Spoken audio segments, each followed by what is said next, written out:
ఓం గంగణపతే నమ శ్రీమాత్రే నమ ఐం సరస్వత్యే నమ తుం దుర్గాయే నమ ఓం నమ శివాయ శివాయ గురువే నమ క్రీం క్రీం మహాకాళికాయ నమ ద్రాం దత్తాత్రేయాయ నమ ఓం నమ శివాయ శివాయ గురువే నమ క్లీం కృష్ణాయ గోవిందాయ గోపీజనవల్లభాయ శ్రీకృష్ణ పరబ్రహ్మణే పరంజ్యోతిషే నమో నమ ద్రాం దత్తాత్రేయాయ నమ శ్రీరామ జయ రామ జయ జయ రామ రామ.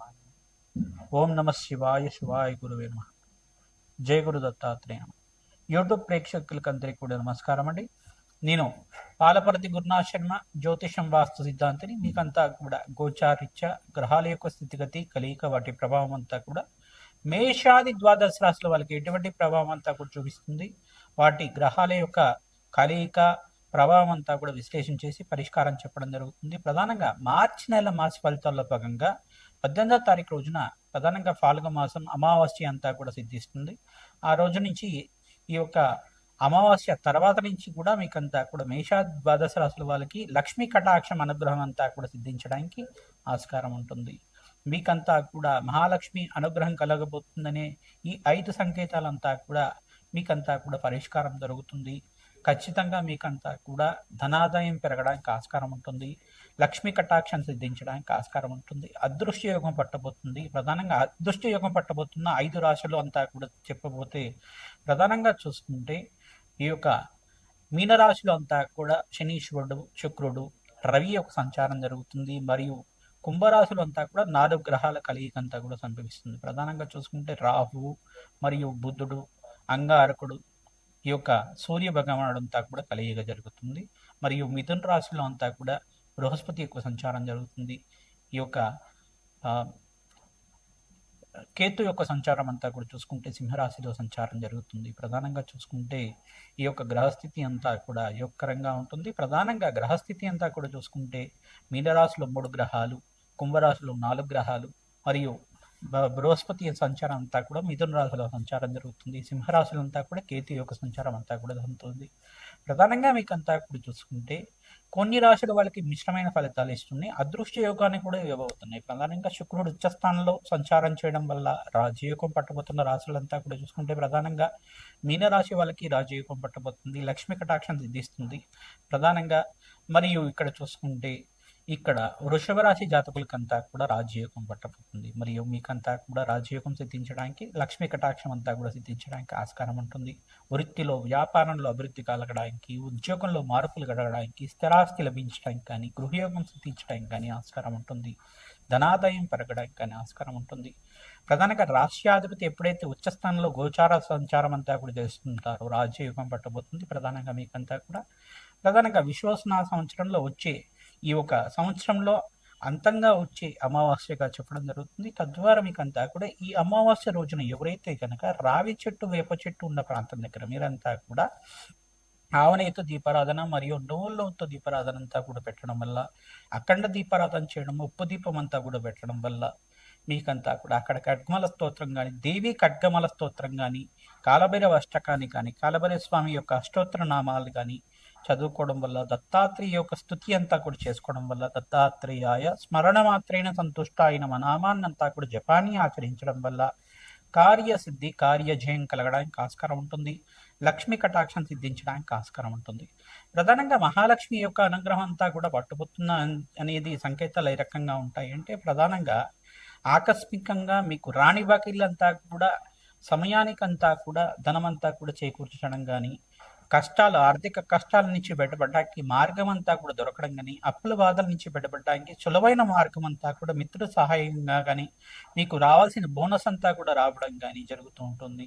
ప్రధానంగా స్థిరాస్తి లభించడం కానీ, మీకు కోర్టు కేసుల్లో ఉండే స్థిరాస్తి అంతా కూడా మీకు రావడానికి ఆస్కారం ఉంటుంది. మరియు ఇక్కడ శుక్రుడి యొక్క సంచారం, ఉచ్చస్థానంలో సంచారం ఈ యొక్క మిత్రగ్రహమైన శనీశ్వరుడితో పాటు కలయిక అంతా కూడా యోగకరంగా మారబోతుంది. ప్రధానంగా కొన్ని రాశుల వాళ్ళకి ఇక్కడ తులారాశి మరియు వృషభ రాశి, మీనరాశి జాతులకంతా కూడా రాజయోగం పట్టబోతుంది. ప్రధానంగా శుక్రుడంతా కూడా రాశ్యాధిపతి అవుతారు. ఇక్కడంతా కూడా చూసుకుంటే ఈ యొక్క మీనరాశిలో అంతా కూడా శుక్రుడి యొక్క కలయిక ఉచ్చస్థానంలో సంచారం జరుగుతుంది. కావున కన్యారాశి జాతకులకు కూడా రాజయోగం పట్టబోతుంది. ప్రధానంగా మీకంతా కూడా ధనాదాయం పెరగడానికి ఆస్కారం ఉంటుంది. ప్రధానంగా చూసుకుంటే ఈ మార్చి నెలలో అంతా కూడా మాసాంతంలో మంచి శుభవార్త వినడానికి ఆస్కారం ఉంటుంది. ధనాదాయం అంతా కూడా ఆకస్మికంగా ధనయోగం అంతా కూడా సిద్ధించడానికి మహాలక్ష్మి అనుగ్రహం కోసం లక్ష్మీ కుబేర శాంతి హోమాది కార్యక్రమాలు ఆచరించుకోవడం. ప్రధానంగా జాతకరీత్యా బృహస్పతి యొక్క రకంగా ఉన్నారా లేదా చూసుకోవాలి. ధనాధిపతి ఏ రకంగా ఉన్నారు, పంచమాధిపతి, నవమాధిపతి, దశమాధిపతి ఏ రకంగా ఉన్నారు. ఈ యొక్క ఉద్యోగ స్థానం అంతా కూడా పంచమ స్థానం చెప్తారు. దశమ స్థానం అంతా వృత్తి వ్యాపారంలో అభివృద్ధి కోసం చెప్తారు. ప్రధానంగా షష్ఠ స్థానం అంతా కూడా వ్యాపార స్థానం అని చెప్పేసి చెప్తారు. ఈ యొక్క ఆకస్మికంగా ధనయోగం సిద్ధించడానికి అంతా కూడా అష్టమ స్థానం అని చెప్పేసి చెప్తారు. అష్టమాధిపతి, షష్టమాధిపతి మరియు దశమాధిపతి, పంచమాధిపతి యొక్క రంగా ఉండాలి. ధనాధిపతి రెండో స్థానం అంటే కుటుంబ స్థానం, ధనస్థానం అంటారు. ఇక్కడంతా కూడా కుటుంబ సౌఖ్యం అంతా కూడా సిద్ధించడానికి ఈ రాశుల వాళ్ళకంతా కూడా యొక్కరంగా ఉంటుంది. వీకంతా కూడా ధనాదాయం పట్టబోతుంది. అదృష్ట యోగం సిద్ధిస్తుంది.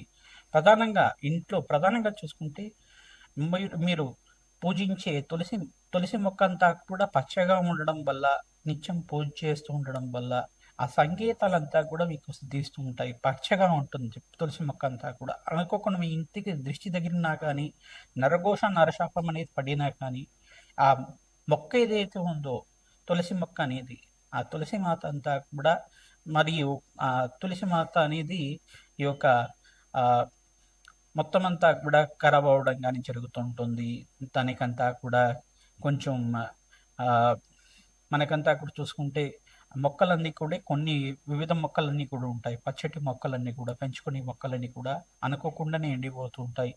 ఎక్కడైతే తులసి మాత పూజిస్తూ ఉంటారో నిత్యం అంతా కూడా, తులసి మాతనంతా కూడా నిత్యం పూజిస్తూ ఉంటారో అక్కడంతా కూడా పచ్చగా అంత వాతావరణం ఉంటుంది. పాజిటివ్ ఎనర్జీ రావడానికి ఆస్కారం ఉంటుంది. మరియు మీరేం చేయాలండి, శంకు పూలని అంతా కూడా నాటడం వల్ల శ్రేష్టమైన ఫలితాలు పొందడానికి ఆస్కారం ఉంటుంది. మీ గృహంలో కానీ, అపార్ట్మెంట్ స్థలంలో కానీ ఈశాన్య మూలలో శంకు పూలనంతా కూడా నాటడం వల్ల, శంకు పూల యొక్క మొక్కనంతా కూడా నాటడం వల్ల అదృష్ట యోగం సిద్ధిస్తుంది. ధనాదాయం పెరగడానికి ఆస్కారం ఉంటుంది. ప్రధానంగా మారేడు దళాలతోటి ఆ యొక్క లక్షపత్రి పూజా విధానం అంతా కూడా ఆచరిస్తూ ఉంటారు. ప్రధానంగా చూసుకుంటే అట్లాగా ఈ యొక్క మారేడు దళాలతోటి, బిల్వాష్టకంతో అంతా కూడా పరమేశ్వరుడికి ప్రీతికరంగా అష్టోత్తర నామాలతో, సహస్రనామాలతో అంతా కూడా అభిషేకాది కార్యక్రమాలు ఆచరించడం వల్ల, మారేడు దళాలతో అర్చించడం వల్ల ఆకస్మికంగా ధనయోగ ప్రాప్తి కలుగుతుంది. శ్రీ సూక్త పారాయణ, మన్యసూక్త పారాయణం అంతా కూడా వేద పండితులతో ఆచరించడం, లక్ష్మీ కుబేర శాంతి హోమాది కార్యక్రమాలు ఆచరించుకోవడం, రాధశ్యామల యజ్ఞాధికృతలు ఆచరించుకోవడం వల్ల రాజయోగం పట్టబోతుంది. ప్రధానంగా ఈ గ్రహస్థితి అంతా కూడా చూసుకుంటే స్వల్పంగా మిశ్రమైన ఫలితాలు ఇస్తూనే రాజయోగం అంతా కూడా పట్టబోతుంది. తద్వారా మీకు అంతా కూడా అమావాస్య తర్వాత నుంచి, అమావాస్య రోజు నుంచి పరిష్కారం చేసుకుంటే కనుక ఉప్పును దానం చేసుకోవడం, మరియు గుమ్మడికాయని దానం చేసుకోవడం ప్రధానంగా చూసుకుంటే, మరియు నల్ల నువ్వుల్ని దానం చేసుకోవడం వల్ల శ్రేష్టమైన ఫలితాలు పొందుతారు. జాతకరీత్యా ఉన్న పితృదోషం, పితృశాపం నుంచి బయటపడడానికి అంతా కూడా ఆస్కారం ఉంటుంది.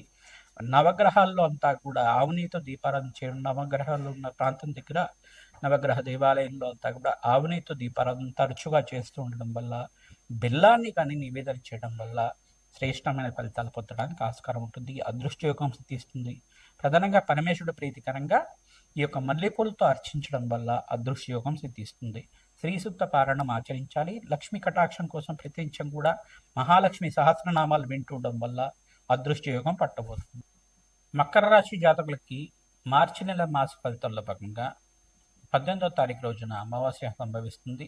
ఆ రోజు నుంచి మీకు అంతా కూడా ధనాదాయం పెరగడానికి ఆస్కారం ఉంటుంది. అదృష్టయోగం రాబోతుంది. మీకంతా కూడా ప్రతినిత్యం కూడా దత్తాత్రేయ కవచాన్ని పారాయణం చేసుకోవడం, మహాలక్ష్మి ఆవిర్భావ చరిత్రని పారాయణం చేసుకోవడం, మహాలక్ష్మి సహస్రనామాన్ని పారాయణం చేసుకోవడం, ప్రతిరోజు కూడా 3 సార్లు మహాలక్ష్మి దేవి సహస్రనామాన్ని వినడం కానీ చదవడం కానీ చేసుకుంటూ ఉంటే కనుక అనుకోకుండా ఆకస్మికంగా ధనాదాయం పెరగడానికి ఆస్కారం ఉంటుంది. లాభాలు సిద్ధించడానికి ఆస్కారం ఉంటుంది.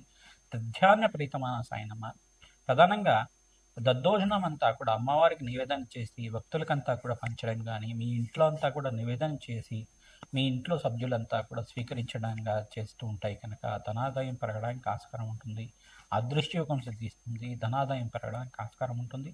ప్రధానంగా మీరంతా కూడా బొబ్బర్లు, శనగలు, నల్ల నువ్వులంతా కూడా దానం చేసుకోవడం, సూర్య భగవాన్ ప్రీతికరంగా గోధుమలు దానం చేసుకోవడం వల్ల సంపూర్ణమైన లక్ష్మీ కటాక్షం సిద్ధిస్తుంది. మీకంతా కూడా మహాలక్ష్మి అనుగ్రహం అంతా కూడా సంపూర్ణంగా సిద్ధించడానికి ఈ పరిష్కారం చేయడం వల్ల లాభాలు సిద్ధిస్తుంటాయి. అగ్నికి నవధాన్యాలు సమర్పిస్తూ ఉండాలి, తద్వారా లాభాలు సిద్ధిస్తుంటాయి. గోమాత సేవ చేసుకుంటుండం, ప్రతినిత్యం కూడా రావి చెట్టు వేప చెట్టుకంతా కూడా 108 ప్రదక్షిణాలు అంతా కూడా ఆచరిస్తూ ఉండడం వల్ల, బెల్లం అంతా కూడా నివేదన చేయడం వల్ల ధనాదాయం పెరుగుతుంది. అప్పుల బాధల నుంచి బయటపడటానికి ఆస్కారం ఉంటుంది. పక్షులకంతా కూడా భూతదయలాగా ఆహారం పెట్టడం వల్ల ధనాదాయం పెరుగుతుంది. శ్రీమాత్రే నమః.